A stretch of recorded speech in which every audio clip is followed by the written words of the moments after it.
آپ اپنے بیٹے کو کوئی بات کہے تو سعادت مند بیٹے کو غور سے وہ بات سننی چاہیے۔ استاد یا شیخ اپنے شاگرد کو کوئی بات کہے تو اسے غور سے اس بات کو سماعت کرنا چاہیے، چونکہ کہنے والا اس کا بزرگ ہے۔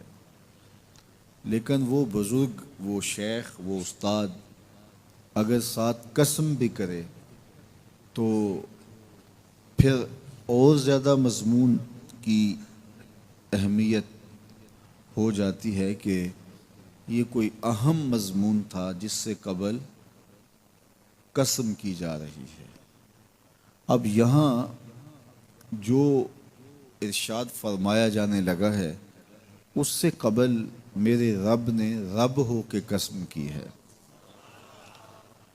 میرا مالک تو یوں بھی کہہ دیتا تو کافی تھا، لیکن مضمون اتنا اہم ہے کہ اس کو بیان کرنے سے قبل میرے رب نے قسم کی، اور پھر قسم بھی ایک نہیں کی، 5 قسمیں کی۔ والعادیات ضبحا، قسم ہے ان گھوڑوں کی جب وہ تیز دوڑیں تو ان کے سینوں سے آواز نکلتی ہے۔ راہ حق میں جہاد کے لیے جب گھوڑے دوڑتے ہیں تو ان کے سینوں سے نکلنے والی آواز اللہ کو کتنی محبوب ہے کہ ان گھوڑوں کی قسم کی۔ فالموریات قدحا، اور وہی گھوڑے جب برق رفتاری سے دوڑتے ہیں اور پتھریلی زمین میں جب ان کا گزر ہوتا ہے تو ان کے پاؤں سے لگی ہوئی کھریوں کے ٹکرانے سے، پتھروں سے جو شرارے نکلتے ہیں، اللہ فرماتا ہے کہ میں ان گھوڑوں کی قسمیں کرتا ہوں کہ جن کے پاؤں سے لگی ہوئی کھریوں کے ٹکرانے سے پتھروں سے شرارے نکلے۔ پھر ارشاد فرمایا فالمغیرات صبحا، اور وہ گھوڑے صبح کے وقت جب حملہ آور ہوتے ہیں اور دشمن کے لشکروں کو تخت و تاراج کرتے ہیں تو ان حملہ آور ہونے والے گھوڑوں کی قسم۔ فَأَثَرْنَ بِهِ نَقْعًا، اور جب وہ حملہ آور ہوتے ہیں تو ان کی سموں سے گرد اڑتی ہے، تو اللہ فرماتا ہے وہ گرد اڑانے والے گھوڑوں کی قسم۔ پھر ارشاد فرمایا فَوَسَطْنَ بِهِ جَمْعًا، اور وہ بہادر اور دلیر گھوڑے اپنے سوار کو لے کر کے جب دشمن کے قلب میں گھس جاتے ہیں اور جتھوں پر حملہ آور ہوتے ہیں تو مجھے گھوڑوں کی یہ ادا بھی اچھی لگتی ہے، تو مجھے ان گھوڑوں کی قسم۔ تو 5 قسمیں کی۔ قسم ہے ان گھوڑوں کی جو دوڑتے ہیں تو ان کے سینوں سے آواز نکلتی ہے۔ قسم ہے ان گھوڑوں کی کہ جب وہ پتھریلی زمین سے گزریں تو ان کے پاؤں سے لگی ہوئی کھریوں کے ٹکرانے سے پتھروں سے جو شرارے نکلیں۔ قسم ہے مجھے ان گھوڑوں کی جو لشکروں کو تاخت و تاراج کریں۔ قسم ہے ان گھوڑوں کی جب وہ حملہ آور ہوں تو گرد اڑے، اور قسم ہے ان گھوڑوں کی جو لشکروں کے کلیجے چیر دیں اور آگے بڑھ جائیں اور دشمنوں کے جتھوں پہ حملہ آور ہوں۔ تو ان 5 قسم کے گھوڑوں کی میرے رب نے قسم کی ہے۔ اللہ اکبر! میرے مالک ذات کے گھوڑے اور تو ان کی قسمیں کرے، تو کہا کہ یہ گھوڑے میرے محبوب کے غلاموں کے ہیں۔ اللہ اکبر! محبوب کے غلاموں کے گھوڑوں کے پاؤں سے لگی ہوئی کھریوں کے ٹکرانے سے پتھروں سے جو شرارے نکلے، رب کو وہ بھی پسند ہیں۔ ذرا غور تو کیجئے۔ تو ذات کے گھوڑے بھی ہوں لیکن نسبت محبوب سے ہو تو وہ گھوڑے بھی اچھے لگتے ہیں۔ اچھا ذرا آگے آ جائیے، ذات کا کتا ہے لیکن ولیوں کے سنگ جڑ گیا۔ اللہ نے اس کتے کا ذکر قرآن میں کیا، بلکہ اس کے بیٹھنے کے سٹائل کو بیان کیا۔ وَكَلْبُهُمْ بَاسِطٌ ذِرَاعَيْهِ بِالْوَسِيدِ، ان کا کتا غار کے دھانے پہ اپنے بازوؤں کو پھیلا کے بیٹھا ہے۔ غار کی دہلیز پر بیٹھنے والے کتے کی حیت جلوس کو، اس کے بیٹھنے کے سٹائل کو قرآن نے بیان کیا۔ مالک اس میں ہمارے لیے کیا ہدایت ہے؟ ایک کتے کے بیٹھنے کے سٹائل کو تو بیان کر رہا ہے، اس کی حیت جلوس کو بیان کر رہا ہے، انداز نشست کو بیان کر رہا ہے، تو قرآن تو سراپا ہدایت ہے، تو اس میں ہمارے لیے کیا ہدایت ہے؟ کہا یہی تو بتانا چاہتا ہوں کہ ذات کا کتا بھی ہو، سنگ نیکوں کے جڑ جائے تو وہ قابل ذکر ہو جاتا ہے، اور اگر تم میرے ولیوں سے جڑ جاؤ گے پھر تمہارا مرتبہ کیا ہوگا؟ یہاں تو کتے جڑ جائیں تو قابل ذکر ہوتے ہیں۔ اچھا، ذات کی چیونٹی ہے لیکن راہ تکتی حضرت سلیمان پیغمبر کا، تو اس چیونٹی کی گفتگو اللہ نے قرآن میں بیان کر دی اور اس کے نام کی صورت اتار دی۔ النمل، سورہ نمل اس چیونٹی کے نام پہ صورت ہے جو حضرت سلیمان علیہ السلام کی راہیں تک رہی تھی اور اپنی ہمجولیوں سے کہہ رہی تھی جلدی جلدی اپنی بلوں میں داخل ہو جاؤ، اللہ کے نبی کا لشکر بے خبری میں کہیں تمہیں کچل نہ ڈالے۔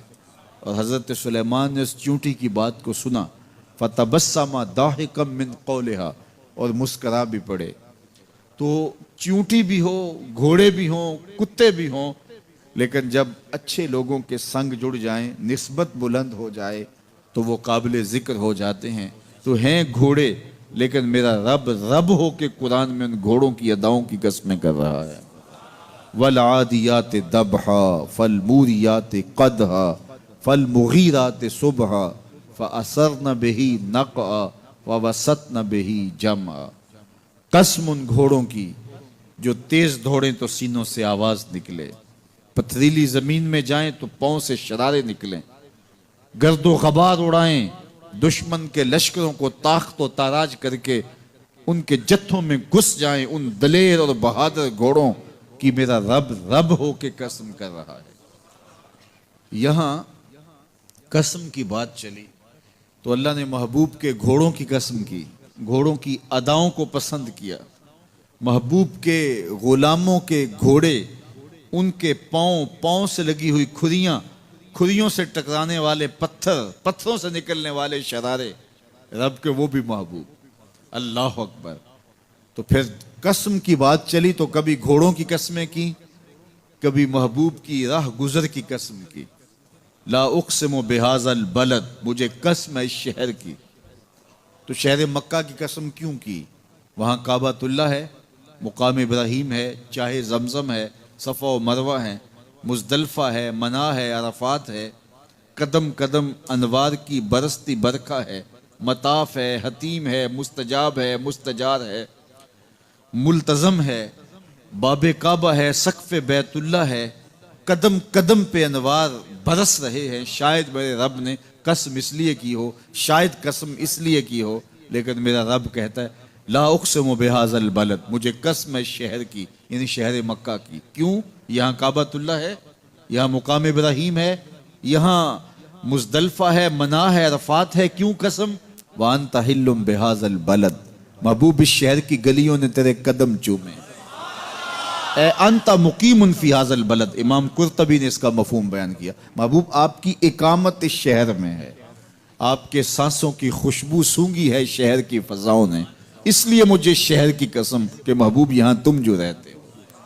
اللہ اکبر۔ تو محبوب کے شہر کی قسم کی، والعصر، محبوب کے زمانے کی قسم کی، والضحیٰ، محبوب کے چہرے کی قسم کی، واللیل، محبوب کی لٹکتی زلفوں کی قسم کی۔ کبھی کہا محبوب تیرے چہرہ زیبا کی قسم، کبھی کہا تیری زلف عنبری کی قسم، کبھی کہا تیرے شہر نور کی قسم، کبھی کہا تیرے زمانہ حسین کی قسم۔ اور پھر قسم کا باب چلا تو بات کہاں تک پہنچی؟ محبوب نہ صرف تیرے شہر کی قسم، نہ صرف تیری گلیوں کی قسم، نہ صرف تیرے چہرہ زیبا کی قسم، نہ تیری زلف نور کی قسم، نہ تیرے عہد زریں کی قسم، محبوب تیری قسم تو ہے ہی تیرے غلاموں کے گھوڑوں کے پاؤں سے لگی ہوئی کھریوں کے ٹکرانے سے جو شرارے اڑتے ہیں، میں خدا ہو کے ان شراروں کو بھی پسند کرتا ہوں اور ان گھوڑوں کی بھی قسمیں کرتا ہوں۔ یہ قرآن ہے نا، والعادیات ضبحا، قسم ہے محبوب تیرے غلاموں کے گھوڑوں کی۔ اللہ اکبر۔ قسم ہے ان کے سینوں سے نکلتی آواز کی، قسم ہے ان کے پاؤں سے نکلتے ہوئے شراروں کی، قسم ہے ان کی خوبصورت اداؤں کی، ان اداؤں والوں گھوڑوں کی قسم۔ اللہ اکبر۔ یہ قسمیں کرنے کے بعد جواب قسم کیا ہے؟ دیکھیے میں یہاں بیٹھا ہوں اور میں گفتگو کے آغاز پہ ہی قسمیں اٹھانا شروع کر دوں. مجھے قسم ہے رب کعبہ کی, مجھے قسم ہے عرش الہی کے مالک کی, مجھے قسم ہے زمین و آسمان کے خالق کی. تو قسموں پہ قسمیں کرتا جاؤں تو جو مجھے غور سے سننے کا عادی نہیں بھی ہے تو وہ بھی متوجہ ہو جائے گا اور سننے کے لیے بے چین ہو جائے گا کہ حضرت قسموں پہ قسمیں اٹھائے جا رہے ہیں, کوئی بات ہے آج. تو میرا رب رب ہو کے قسمیں کر رہا ہے.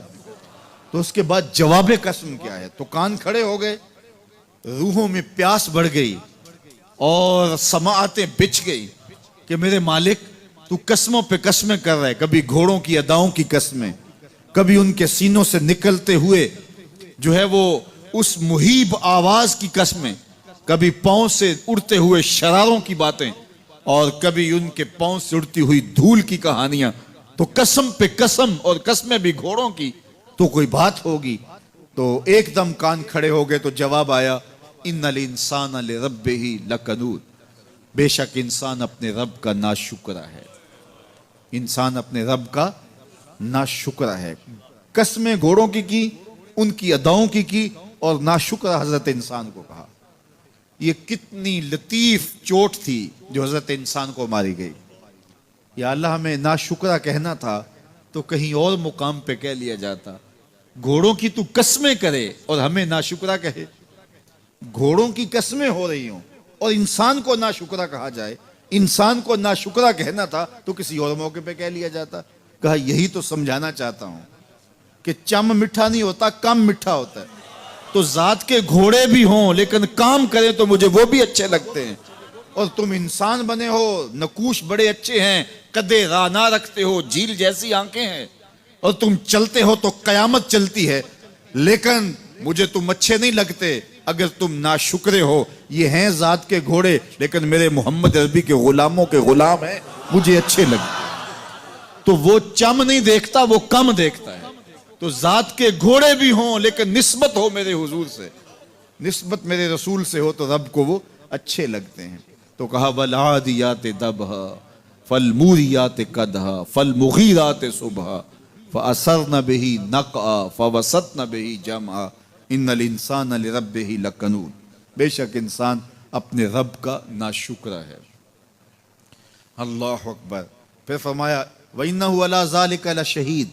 اس پر کسی دلیل کی ضرورت نہیں ہے کہ یہ ناشکرا ہے, یہ خود اس کا گواہ ہے.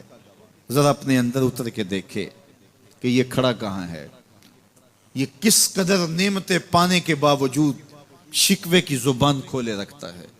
یہ ناشکرا ہر وقت اس کی نعمتوں کی ناشکری کرتا رہتا ہے. جتنی نعمتیں اس کو عطا کی, اس کو تو ہم نے جو چمکتی روشن آنکھیں دی ہیں, اس کو بولتی زبان بخشی ہے, خوبصورت چہرہ دیا ہے, قدے رانا بخشا ہے, اس کو دماغ دیا ہے, دماغی قوتیں عطا کی ہیں, اور اس کو سننے والے کان دیے, اس کی زبان پہ ذائقے رکھ دیے, نظام انہضام, نظام تنفس, کیا کیا نہیں سے عطا کیا.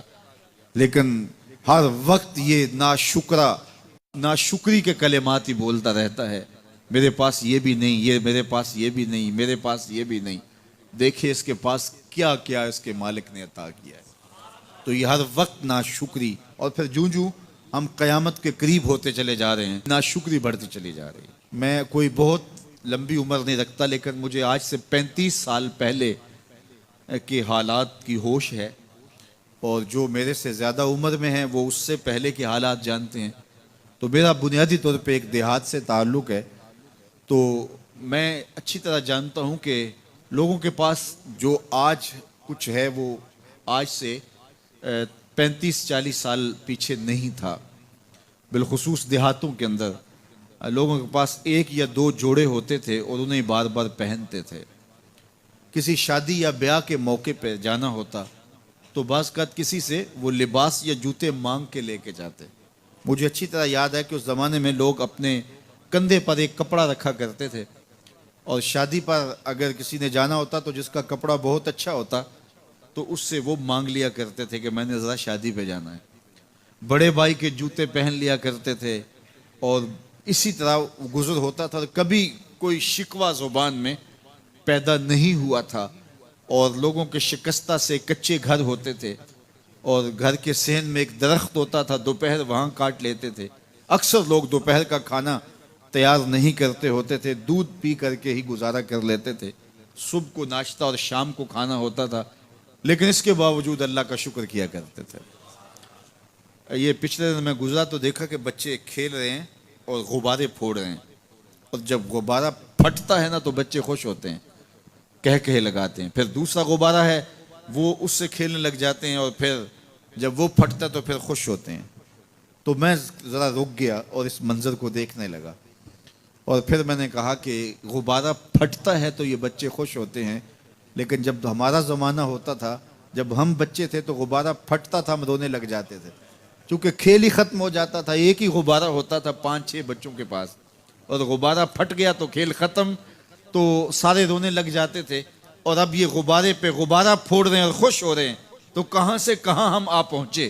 لیکن اس زمانے میں اگر کسی سے پوچھا جاتا، لوگ پیدل سفر کرتے اور لباس بھی پورے نہ ہوتے، تو جب کسی سے پوچھا جاتا کیا حال ہے تو وہ لمبا ہاتھ کر کہتا ہے اللہ کا شکر ہے.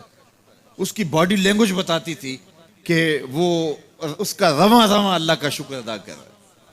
تو اس کا لہجہ بتاتا تھا، اس کا انداز بتاتا تھا کہ وہ اللہ کا شکر کس گہرائی قلب سے کر رہا ہے. تو وہ کہتا ہے اللہ کا شکر ہے. اور آج جب کہ اتنی نعمتیں لوگوں کو میسر ہیں، اتنا کچھ نصیب ہے، عالی نصب گھروں میں رہتے ہیں، لمبی لمبی گاڑیاں ہیں، سہولتیں ہیں، آسودگیاں ہیں، آسائشیں ہیں، مالی آسودگی ہے، رہائشی آسودگی ہے، کھانے پینے کے وافر سامان ہیں، ٹیبل پہ اتنے کھانے لگے ہوئے ہوتے ہیں کہ باری نہیں آتی کھانے کی. اور اس قدر لباس ہے کہ موسم گزر جاتا ہے اور بعض لباس بدلنے کی باری نہیں آتی. لیکن اس کے باوجود کسی سے پوچھے جناب کیا حال ہے، آسودہ حال شخص سے بھی پوچھیں تو وہ بھی بڑے آہستگی سے کہتا ہے بس چل ہی رہا ہے. تو وہ زمانہ تھا کہ جب لوگوں کے پاس کچھ تھا نہیں تو لمبا ہاتھ کر کے کہتے، تشکر کا لہجہ کتنا دل آویز تھا، اللہ کا شکر ہے. اور آج کہتے بس گزر ہو ہی رہی ہے، بس چل ہی رہا ہے. تو ناشکری بڑھتی چلی جا رہی، اتنا کچھ ہونے کے باوجود جو ہے وہ ان کا بھی چل ہی رہا ہے. تو کہا ان الانسان لربہ لکنود، بے شک انسان اپنے رب کا ناشکر ہے. اتنی نعمتیں کھانے کے باوجود، اتنی دولتیں سمیٹنے کے باوجود، اتنی عزتیں پانے کے باوجود، اتنی آسائشیں حاصل کر چکنے کے باوجود، دولت کے اتنے انبار رکھنے کے باوجود، اس کی زبان بولتے ہوئے کتنے بخل سے کام لیتی ہے کہ بس گزر اوقات ہو ہی رہی ہے. اور میاں تیرے رب نے تجھے اتنا کچھ دیا، یہ دولتیں، یہ دولتوں کے انبار، یہ آسودگیاں، یہ بہاریں، یہ سب کچھ نہ ہوتا، تجھے زندگی بخش دی تھی، اس کا ہی شکر تیرے اوپر واجب تھا. اللہ اکبر. اللہ نے حضرت انسان کو یہ جو کچھ دیا ہے، کتنی چیزیں ہیں ہمیں پتہ بھی نہیں کہ وہ نعمت ہے، لیکن اللہ نے ہمیں عطا کی ہے. دنیا کا ایک امیر ترین شخص تھا اناسس، تو اس کے یہ آنکھوں کے جو پپوٹے تھے یہ کام کرنا چھوڑ گئے.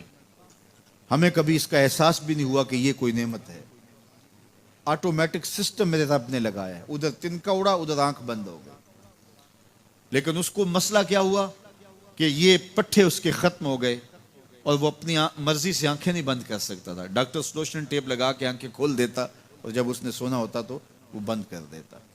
دنیا کے امیر ترین لوگوں میں سے ایک نام تھا. تو کسی نے اس سے پوچھا کہ تیری زندگی کی سب سے بڑی خواہش؟ اس نے کاش اپنی آنکھیں اپنی مرضی سے کھول سکوں. کہا اس کے لیے تجھے کوئی قیمت لگانی پڑے تو کتنے پیسے لگا سکتا ہے؟ کہا ساری دولت لگ جائے، کاش میں اپنی آنکھیں اپنی مرضی سے کھول سکوں. مجھے یہ بتائیے کہ حضرت انسان کو کیا کچھ نہیں اللہ نے دیا. یہ لعاب ہے نا، لعاب ہم روز تھوکتے ہیں، یہ مقدار سے کچھ کم ہو جائے تو بولنے میں دقت، نظام انہضام خراب. یہ جو لعاب ہمارے منہ میں آتا ہے جو ہم تھوک دیتے ہیں، یہ قدرتی گریس ہے جو بولنے میں مدد دیتی ہے، نظام انہضام کو ٹھیک رکھتی ہے. اور اگر یہ لعاب کم ہو جائے مقدار سے تو نظم خراب ہو جائے. اللہ اکبر. تو ہم نے کبھی سوچا کہ یہ بھی نعمتیں ہیں؟ باقی روشن آنکھیں، چمکتا چہرہ اور زور آور ہاتھ، چوڑی چھاتی، دھڑکتا دل، اور کہتے ہیں اس دماغ کا اگر کمپیوٹر تیار کیا جائے تو نیو یارک شہر سے بڑا ایک بکریاں چرانے والے شخص کے دماغ کا کمپیوٹر بنے. یہ حضرت انسان کو اللہ نے اتنا کچھ دیا ہے، اور پھر اس کو نعمتیں دی، عزتیں دی، جائیدادیں، زمینیں، لمبی لمبی گاڑیاں، عالی نسب پلازے، کتنا کچھ دیا، پھر خوبصورت اولادیں دی، کیا تسکین قلب کے لیے رکھا اس نے. تو اس کے باوجود بھی یہ کہہ رہا ہے بس چل رہا ہے، گزر اوقات ہو رہی ہے. ان الانسان لربہ لکنود، انسان اپنے رب کا کتنا ناشکرا ہے، اس نے کیا کچھ اسے عطا کیا، کیا کچھ عطا کیا، لیکن یہ شکر کا کلمہ بھی نہیں بولتا، بخل سے کام لیتا ہے. تو کہا یہ ناشکرا ہے، اور اس پر کوئی خارج سے دلیل لانے کی ضرورت بھی نہیں ہے. وَإِنَّهُ عَلَىٰ ذَلِكَ لَشَهِيدٌ، اور یہ خود اس پہ گواہ ہے. ذرا اپنے اندر اتر کے دیکھے تو یہ کتنا بخل کرتا ہے شکر ادا کرنے میں، اسے خود سمجھ آ جائے گی. وَإِنَّهُ لِحُبِّ الْخَيْرِ لَشَدِيدٌ، اور اس کی ایک خصلت یہ ہے کہ یہ دولت کی محبت میں بڑا سخت ہے. دولت کی محبت یہ بہت زیادہ اپنے سینے میں پال چکا ہے، اور یہ دولت اس کی محبوبہ بن گئی ہے. دولت تو اس کی ضرورت ہونی چاہیے تھی، لیکن اس نے اس کو اپنی محبوبہ بنا لیا. وَإِنَّهُ لِحُبِّ الْخَيْرِ لَشَدِيدٌ، اس کو محبت زر شدت سے ہو گئی ہے. سویر سے شام تک اس کا وظیفہ ہی یہی ہے، اس کی زندگی کے اندر منصوبے یہ چلتے ہیں. اللہ نے اتنا نوازا ہوا ہے، اس کی ساری زندگی آسودگی سے گزر سکتی ہے جتنا اس کے پاس موجود ہے، لیکن اس کے باوجود ہر وقت اس کے دماغ کے فیتے پہ یہی چلتا ہے، اور یہی کہانی چلتی ہے، یہ زیادہ کیسے ہو، یہ زیادہ کیسے ہو، یہ زیادہ کیسے ہو. اس اضطراب نے اس کو بے چین کر دیا ہے، اور خواہش زر نے، حوث زر نے اس کا چین چھین لیا ہے، اور اتنی محبت جاگزی ہوگی اس کے دل میں کہ اللہ کی محبت کے لیے اس کے دل میں جگہ ہی نہیں بچی. وَإِنَّهُ لِحُبِّ الْخَيْرِ لَشَدِيدٌ. اللہ اکبر. اب پہلے گھوڑوں کی اداؤں کی قسمیں کی، پھر اس کے بعد حضرت انسان کی یہ جو بڑی خامیاں تھی، جو خامیاں جڑ ہیں اس کی باقی خامیوں کی، ان کو بیان کیا. ایک تو ناشکرا ہے، جو ملا ہے اس پہ یہ شکر ادا نہیں کرتا، حالانکہ اگر وہ شکر ادا کرے، رب کا وعدہ ہے کہ اگر تم شکر ادا کرو گے میں اور زیادہ دوں گا. ایک تو یہ شکر نہیں کرتا، اور دوسرا یہ ہے کہ دولت کی محبت اس کے رگو ریشہ میں رچ بس گئی ہے. بلکہ اللہ تعالیٰ نے ان بد نصیب لوگوں کی کہانی بیان کرتے ہوئے کہا جو دولت کو مقصود ہی بنا بیٹھے. الذی جمع مالا وعدد، یہ وہ بد نصیب لوگ ہیں جو مال کو جمع کرتے ہیں اور گنتے رہتے ہیں، بار بار حساب کرتے ہیں. الذی جمع مالا وعدد، مال کو جمع کیا، وعدد، اور بار بار اس کو گنتے رہے، اتنے ہو گئے، اب اتنے ہو گئے. اللہ کلا لینبذن فی الحطام. پہلے شرف میں الذی جمع مالا وعدد یحسب ان مالہ اخلد، یہ گمان کرتے ہیں کہ ہمارا مال ہمیں لافانی کر دے گا، مال کی کثرت سے ہم محفوظ ہو جائیں گے اور ہمارا کچھ نہیں بگڑے گا. دولت اتنی ہوگی تو ہم ہر طرح سے حفاظتوں کے ساتھ میں آ جائیں گے، ہمارا مال ہمیں لافانی کر دے گا. یحسب ان مالہ اخلد.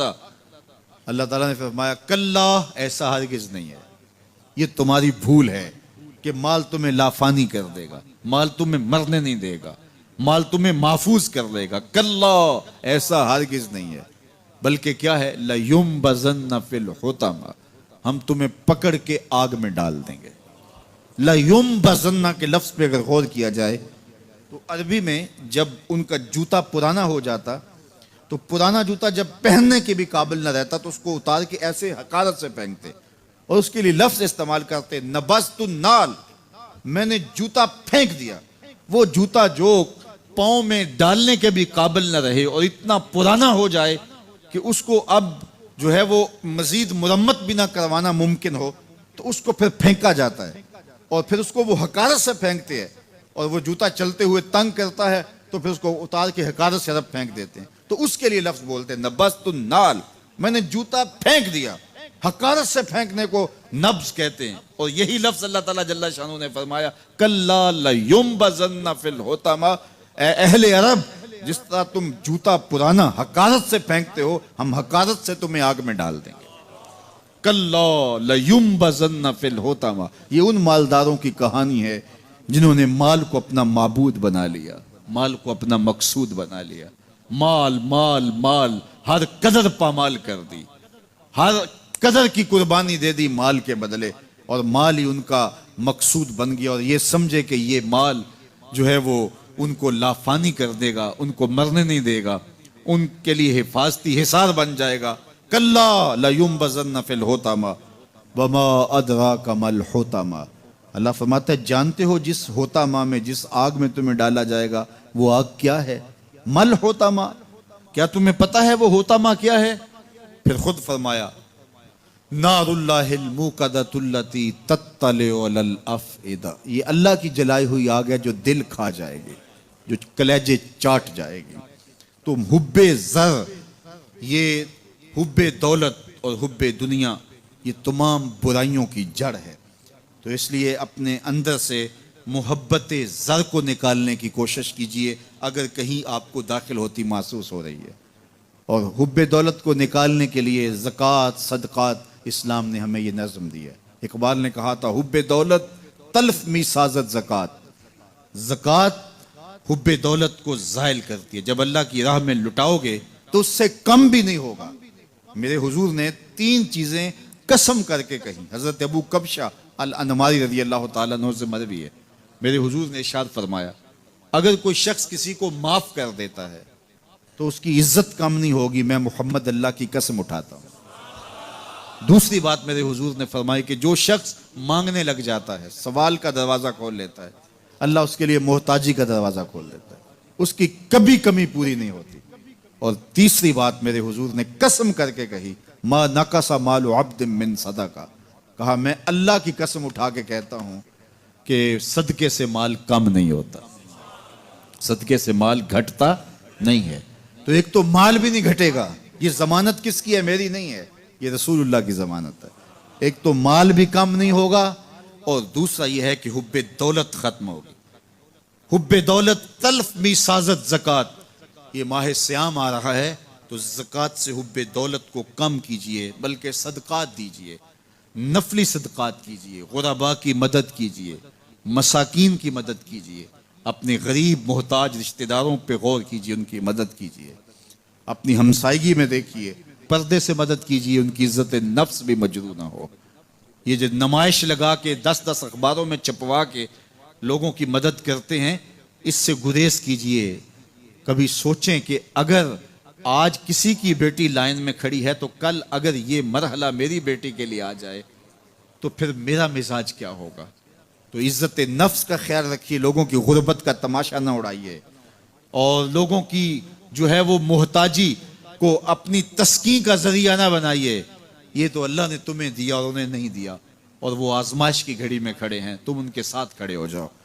تو لوگوں کی مدد کیجئے، دکھیوں کے کام آئیے، مساجد کی جو ہے وہ تعمیر کیجئے، مدارس دینیا کے ساتھ وابستہ رہیے، اور لوگوں کی فلاح کے لیے، بہتری کے لیے کام کیجئے۔